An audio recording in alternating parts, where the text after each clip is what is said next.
নমস্কাৰ প্ৰিয় বন্ধুসকল, যিহেতু আহি বহাগ পাইছেহি, কুলিয়ে মিনালে ঢোলেও মাত মাতিলে। এইবাৰ বিহুক নতুনকৈ আদৰিবৰ চেষ্টা কৰিছে অসম চৰকাৰে, যিহেতু বিশ্ব ৰেকৰ্ড কৰিবলৈ চেষ্টা কৰিছে।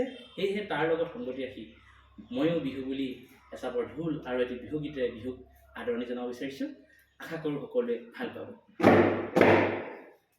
1 2 3